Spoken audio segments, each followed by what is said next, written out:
సంక్రాంతి పండుగ సందర్భంగా మరియు ప్రతి సంక్రాంతి పండుగ రోజు అంబేద్కర్ యూత్ సీనియర్లందరూ కూడా మరి వివిధ స్థాయిలో ఉద్యోగాలు చేస్తూ మరి వాళ్ళు పండుగ రోజు మా పిల్లల్ని ఎంకరేజ్ చేస్తామని చెప్పి ఒక 20 సంవత్సరాల క్రితం మాకు కిట్లు బాళ్ళని డొనేట్ చేసి మమ్మల్ని ప్రోత్సహించి నేటి వరకు కూడా మరి సీనియర్ ప్లేయర్లు టీమ్ ఫౌండర్లు వీళ్ళందరూ కూడా క్రికెట్ అనేదాన్ని అంబేద్కర్ యూత్లో దాన్ని కనుమరు కాకుండా కాపాడడానికి కృషి చేస్తూ ఉన్నారు.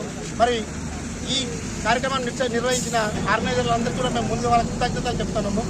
అంబేద్కర్ యూత్ పిల్లలందరూ కూడా చెడు వ్యసనాలకు అలవాటు పడుకోకుండా మరి అందరం కూడా సోదరభావంతో 4 టీములుగా విభజించి 4 టీములుగా ఏర్పడి అందరం కూడా ఎక్కడ కూడా భేషజాలకు పోకుండా ఏ టీం గెలిచినా మా టీమే గెలిచిందనే ఉద్దేశంతో మేమందరం కూడా కలిసి కట్టుగా ఉండి మేమంతా ఒకటే అని ఐక్యతగా ఉన్నామని చాటి చెప్పడానికి మరియు మాలో ప్రతిభ కూడా లోటు లేదని చెప్పి మళ్ళీ ఒకసారి చాలామందికి గుర్తు చేద్దామనే ఉద్దేశంతో కూడా ప్రతి సంవత్సరం మేము ఇది సెలబ్రేట్ చేసుకుంటా ఉన్నాము.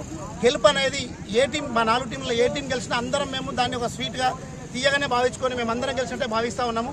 మరి ఈ గెలుపుతో పాటు మేము భావితరాలకు కూడా యూనిటీగా ఉండడానికి యువజన సంఘం యూనిటీగా ఉండడానికి మరి ప్రతి ఒక్కరు కూడా క్రీడలో నైపుణ్యం సాధించాలని చెప్పేసి చాలామంది అంబేద్కర్ ప్లేయర్లు వివిధ టోర్నీలలో పార్టిసిపేట్ చేస్తున్నారు వివిధ స్థాయిల్లో. అలాగే ఈరోజు అంబేద్కర్లో ఉన్న టాలెంటెడ్ ఉన్న పిల్లలందరినీ కూడా రేపు ఐపీఎల్ హైదరాబాద్ టీంలో మేము చూడాలని చెప్పేసి మా కళ.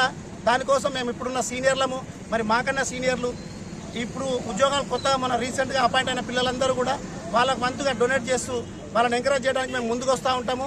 అంబేద్కర్ యువజన సంఘంలో ఉన్న పిల్లలందరూ కూడా దయచేసి మీ వెనకాల మేమున్నాము. మీ యొక్క ప్రతిభను మీరు దాచిపెట్టుకోకండి.